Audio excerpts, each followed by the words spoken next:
Welcome back to another episode of Corporate Cowboys, the Corporate Cowboys podcast. I'm your host, Alex, as always, and this is season 7, episode 12. Proof of life for this one is Thursday, February 2nd, 2023.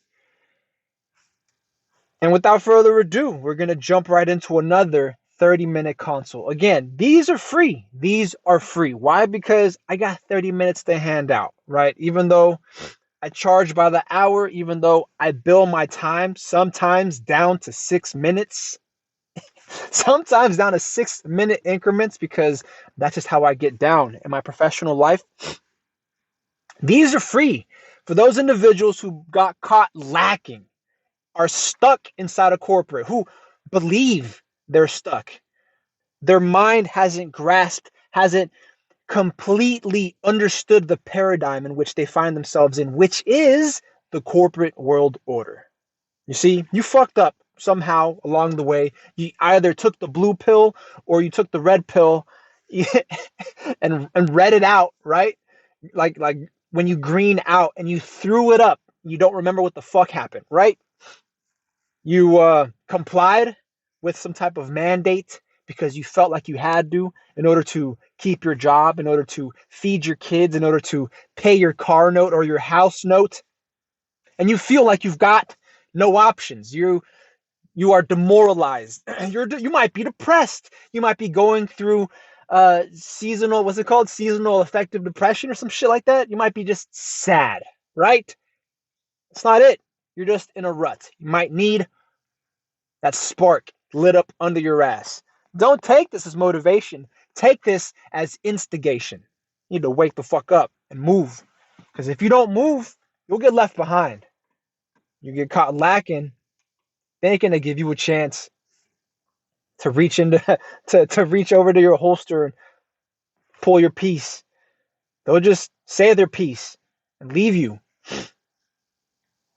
But I digress. I'm ranting now, right?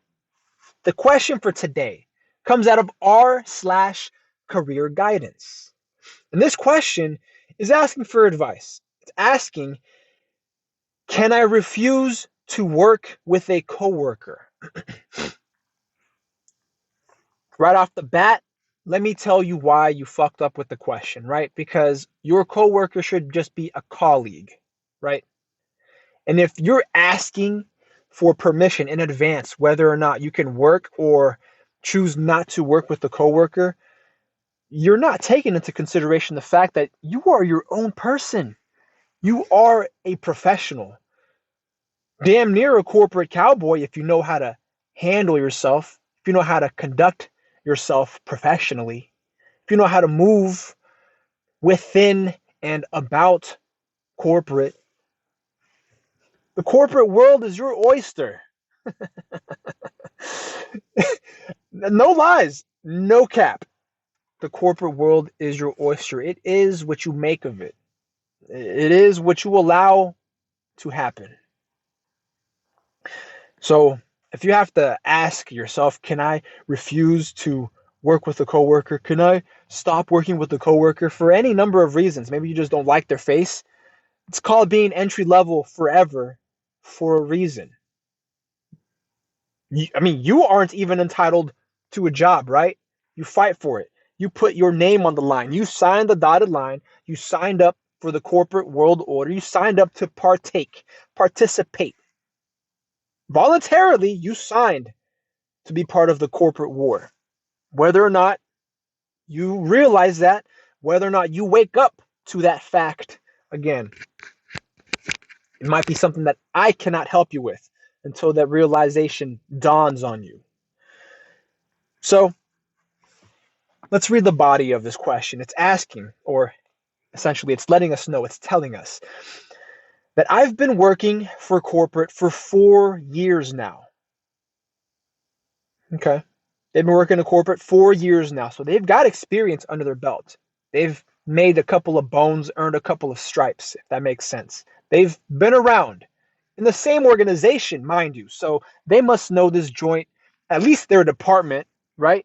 at least their division, at least their immediate hierarchy and their circle of influence, they must know within 4 years as a corporate, at 4 years is a lot of time. 365 times 4, and one of those is 366. Within 4 years, you ought to know where you stand. You ought to know your position, not only in life, because you ought to figure that out. You need to have that figured out before you even sign the line. But you've signed the line and you've been in this, you've been doing work for 4 years. You ought to know exactly what your position is within the organization, within the organizational hierarchy, what your role is in creating or reproducing the corporate culture, right? That being said, it says, in the last year and a half, I've been placed to work with a coworker that is highly underperforming and raised multiple times my concerns with my superiors with little to no results. It sounds like a problem, man. It sounds like they don't take you seriously. Well, what are you, a fucking junior? Are you the one with the least amount of time in the organization? Is everybody else there? Is everybody has everyone else there been with the organization for more than 4 years? Or I mean, you must have either no weight to throw around or no reputation, no credibility for them not to heed your complaints, for them not to consider your productivity and your professional health, your professional development, right? Because I feel like the word health is thrown around a lot in 2023. It's just thrown around a lot, period, lately, right? Health this, health that, healthy this, healthy these nuts, right? If they're not considerate of your professional developments within their own firm, when you raise valid concerns about somebody else's performance and how it's impacting not just your own development, but the organization's objective, that's an issue. It's a cause for concern because they're not leading, they're not even managing. They're just letting shit go by. And you're sweeping it under the rug potentially. Could be covering it up. Maybe this underperforming employee is, got some, maybe they got some juice, maybe they're connected, maybe they're somebody's kid, somebody's nephew. Maybe they're in the organization because somebody higher up did a favor, did somebody else a solid, and hey, go ahead and give my guy, give my girl here, give my person a little leniency, a little preference, if you will, with a job at your firm. I'll pay you back. I'll make it up somehow. I owe you one, right? Hey, it happens. It's not unheard of. It says, continuing, this has created problems on my projects, my productivity, and my mental health. Yo, I fucking called it. I called it. I don't know why your mental health is an issue. I would say your professional health, right? Your professional development, because that's also got to impact some way, somehow, how you act personally with this coworker. And maybe that might spill over to your other colleagues, your other associates, shit, even your supervisors. If this coworker is dragging down your projects, your teams, I mean, you're going to have a darker shade of professionalism, if that makes sense. It sounds a little esoteric now, but maybe if you re-listen to this episode, it'll click for you, having heard it a second time or a third time. But you take on a darker shade of professionalism just to get shit done, just to have to pick up the slack on this motherfucker who's dragging their feet, right? It does things to people. As far as mental health goes, I mean, don't get mad. Don't get sad. Be glad.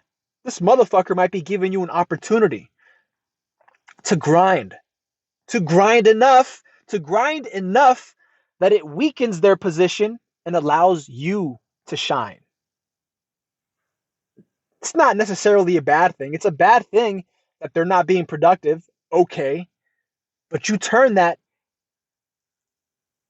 and scrutinize it, analyze the situation, be aware, grow aware, tactically, strategically, for the opportunity to be even better. Yo, it takes being creative. It takes creativity to be a corporate cowboy. This shit does not come easy. For some, it comes easier than others, but it's not. I mean, for some, it might be natural. For others, just because of the way they were raised, the way they were socialized, conditioning, other training, it may not come to them as innately as it comes to others. There might be different aspects of my life where this type of creativity, this type of innovation doesn't come as easily as it does to my associates, to my colleagues. But I know organizations enough. I know organizational management enough. I've studied people. I've studied groups of people and organizations. I've studied politics, organizational politics, enough to know when there is opportunity. And opportunity is abound. Opportunity is fucking everywhere. This person who's shitting the bed gives you the opportunity to either change the sheets, but you do it in a way that you don't get any shit on your hands, or it also opens the door to you striking a match, throwing it on that motherfucker while he sleeps in the bed that they made. He or she. I don't give a fuck. This is corporate war. All is fair. All is fair in love and war. As long as you come out better for it, and business is better because of it. Continuing, because I'm ranting. I know I'm breaking this down piece by piece, paragraph by paragraph, but you need to realize that this is a change in mindset that's required in order to move and adapt on the fly, even. You've got to be able to turn on a dime and go from being a professional to being a weapon and weaponizing what you know, because knowledge is power. Knowledge can be weaponized, and you need to arm yourself with knowledge or something material, something that's got some weight behind it, some kickback, if you will, some recoil. Knowledge first, though. No last resorts. No last resorts. Knowledge first. All right, continuing. It says, in the last few months, they have been placed, I'm assuming this is the underperforming employee. In the last few months, they have been placed to work also with other people. And recently, I have been given another colleague to help me with much better results. That's good. That's good. That's a change of pace, right? It says, now it appears, though, that more people have complained about the person underperforming. And I have been informed they will remove the better colleague from my project and place the underperforming one instead. Dog, what? So they're going to take the colleague that's been doing better. They're going to take your team member that's been doing better on your project and replace it with the fuck up, with the one that's not doing shit, with the one that's shitting the bed, that's fucking up the bag, that's fumbling the ball. They're going to I mean, I don't know how smart that is. Maybe there could be ulterior motives. Again, we don't know. It could be a favor that's being done for somebody. They're just moving this person around until they find a position outside of the organization, right? Maybe they're just a place filler for the time being. We don't know. What we do know is that it's fucking up our productivity and it's impacting the way we do work. I get it. I get it.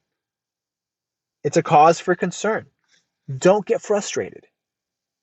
It might seem frustrating in the moment, but do not let it overtake you. Do not let it overwhelm you emotionally or irrationally, right? Remain objective. Remain logical. Remain tactful. It says, I already commented on the fact that I don't accept this decision, but I will have a proper conversation with my boss tomorrow.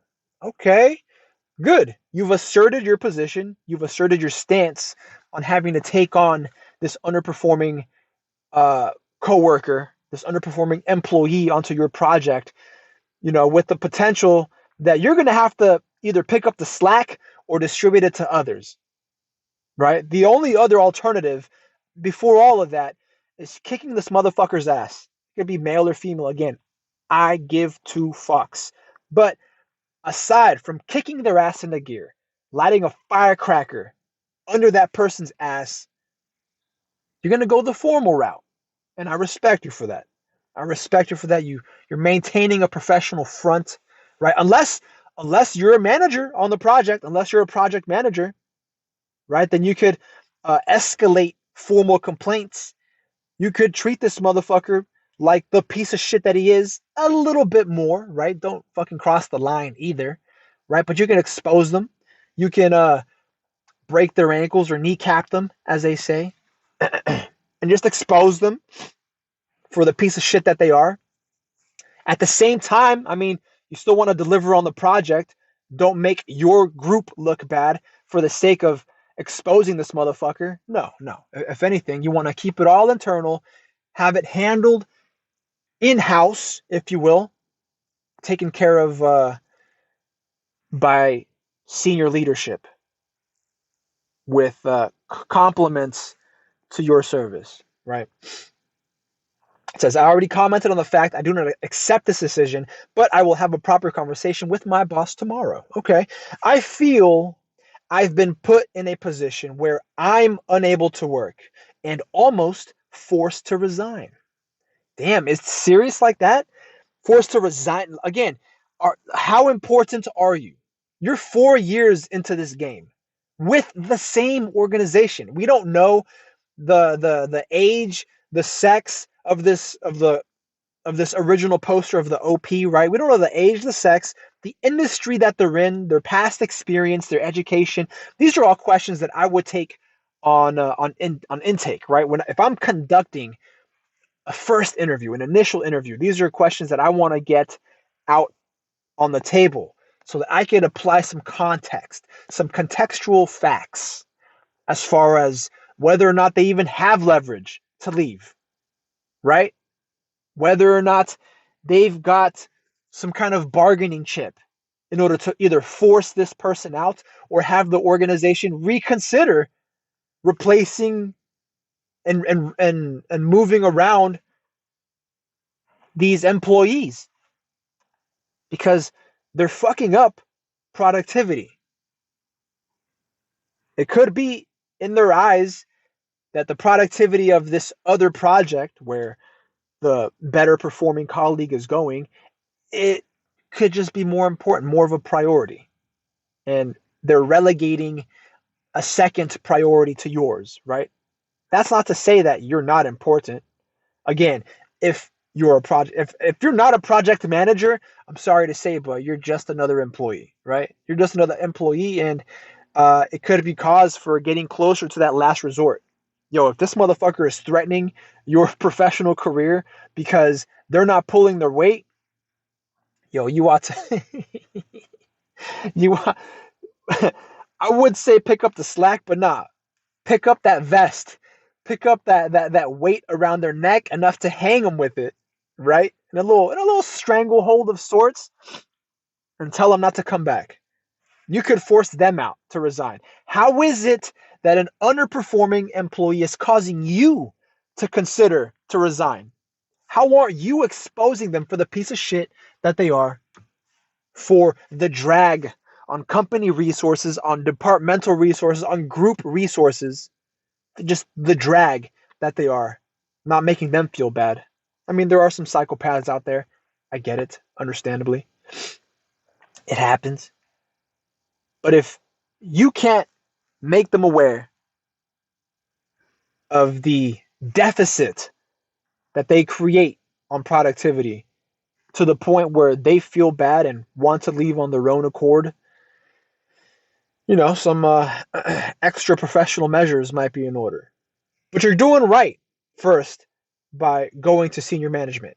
I don't know about almost forced to resign. I mean, you need to really evaluate your position. Again, you're 4 years into this. Really evaluate your position in life, professionally in the organization, and within the industry, given your past experience and your education,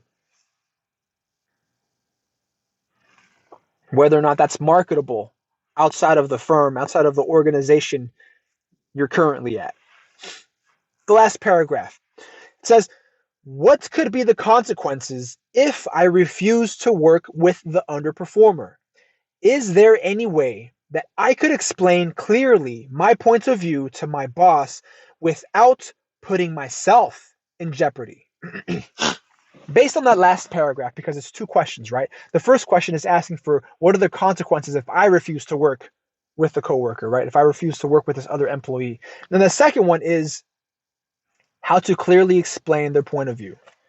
Professionally, I take it, obviously, because you don't want to walk into the office and be like, yo, Dave, this motherfucker is shitting the bed. Is fucking up the project. Doesn't pull their weight. Is really making us look bad out there on the field, right? I get it.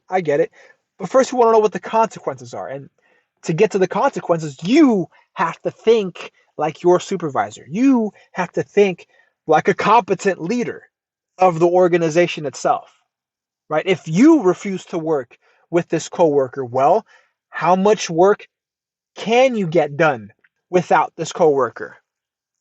Is it possible? Or is this the type of project where the participation factor is something so critical, something so involved, something so integrated that it can't be done with this without this coworker? Like they have to be there. They have to be present. Ask yourself that, right? Because if you can't deliver the project, everybody suffers, right? And that might be the cause that might result in others picking up the slack and potentially having to cover for this underperforming employee, which shouldn't be happening, right? I mean, again, I don't know what your situation is, but if you can't expose this coworker somehow because maybe they're just tied in like that, maybe they sucked enough dick, again, male or female, give two fucks. Maybe they sucked enough dick. Maybe they got the juice, right? Maybe they're like a legacy of somebody else's kid who sucked dick. Who sucked puss or sucked dick, right? Maybe they were placed, maybe they were appointed to that position, right? It wasn't that they applied. You've got to be cognizant of all that as a corporate cowboy. There are more questions that I have for you to ask, right? Yeah, sure. I've got preliminary initial interview questions that I could ask you about your situation within the company, but then there are questions. It's a second layer. There's layers to this. Questions that you need to be asking of yourself, of the organization, and of this employee. Whether or not any of this information is even actionable. Or you could just polish up the resume and it might be time to leave. 4 years? 1 year and a half of these 4 years having to deal with an incompetent, it sounds, because they sound incompetent. If you're underperforming, and I mean substantially, you sound incompetent. Folks sound incompetent who are underperforming. And you might be incompetent in the manner with how you're addressing it, with how you've addressed it. For 1.5 years, you've been taking up and carrying the slack, pulling this dead weight. No, it's no wonder they put him back on your team, because you can pull the dead weight. They must have, whatever other team this underperforming piece of shit was on, They might have complained louder, right? They might have put their foot down first and asserted their professionalism before yours and getting them the fuck off of their team and back and back on your project. But not all is lost. Not all is lost. You do this enough, kicking this underperforming piece of shit back and forth, you do it enough, something's got to give. It's unfortunate that it becomes a game, right? It becomes somewhat of a game where they're just moving around this underperforming employee to the point where, yo, we got to let them go, right? But it could be any number of things that they can't let them go for. Maybe they haven't coached them sufficiently in order to be able to terminate their agreement, right? They could be a bi person of color, LGBT, retarded, any number of fucking things where litigation is anticipated. They're almost looking forward to the fucking lawsuit if they do terminate them. Again, we don't know. We don't know the situation because our original poster didn't include that information. But these are all circumstances, these are all questions to ask in evaluating whether or not they got a case, whether or not they have potential solutions and options available to them. It's funny. And it's funny. Like they left their project and now are coming back. Why? Why is that, you think? You complained the first time, right? And they moved them and you got yourself a better performing colleague. But now the better performing colleague is being swapped out and going to the team where the underperformer was, and the underperformer is returning to yours. Why? I'm asking you why. And these are questions you ought to ask also. Is it because of qualifications? Maybe the better performing individual had a certain expertise or experiential qualification that was really required on the other team. And this move for the shit performing employee back to your project is just temporary. We don't know. We don't know. Maybe you won't see them for too long until maybe only until the other project is completed. Again, we don't know, right? These are all facts that are necessary to make certain of before I could give you something professional, before I could consult you completely. But the point of this entire podcast is for you to broaden your fucking horizons, for you to expand your idea of professionalism as a corporate cowboy, so you're able to run and gun in real time, right? Now, if you have an issue that you can't think through yourself, by yourself, I mean, and you require one-on-one consultation, shit, that's what we're here for. We're corporate cowboys for a reason, and that is to create other corporate cowboys. That's how association works. You incorporate other associates. Associates incorporating associates. You know the motto. You want to find us? We're on IG. That's at Corporate Cowboys with a Z. You can shoot us a DM, right? On Patreon, you can subscribe. There's question and answer sessions for some of the tiers available. Video conferencing. You want to set something up exclusive? You can do that also. Shit, write to us. Some snail mail never hurt anybody. P.O. Box 3372, Rancho Cordova, California, 95741. That's all forwarded to us, forwarded to me and my colleagues. We could help you plan something out. Rates are more than reasonable. I mean, we're talking about your future. We're talking about your professional development. And you're allowing somebody else to hamper it. You're allowing this. It's because you're allowing it to happen. But The first step is remaining formal, remaining professional, being reasonable. And you're doing the right thing by taking it to management. If you refuse to work, like I said, you have to ask yourself whether or not the project is deliverable without this employee.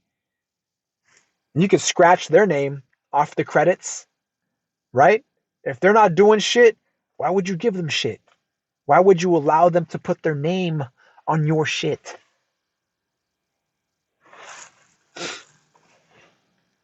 How long have we been going on? 30 minutes exactly?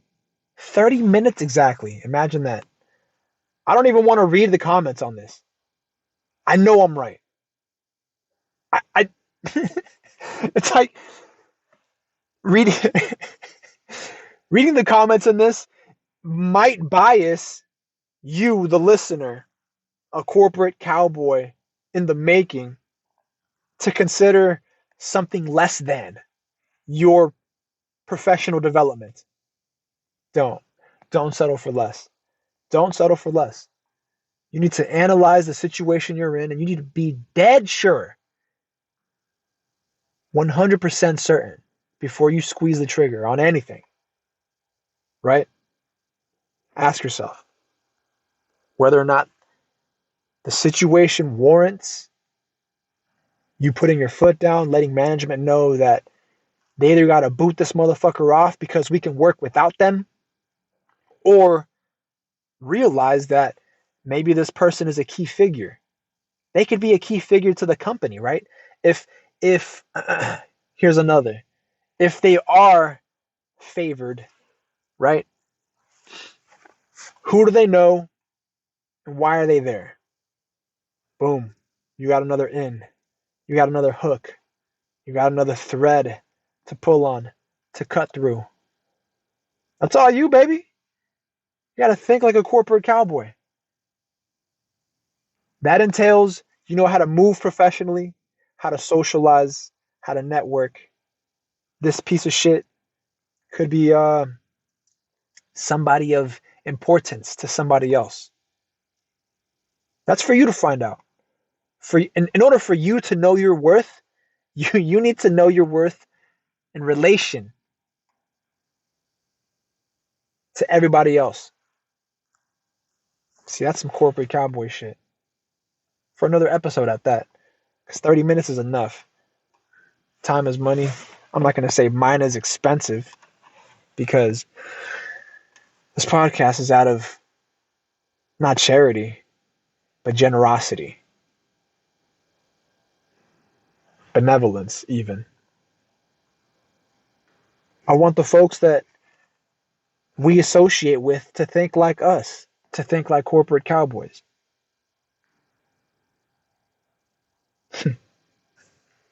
I'll catch y'all next time.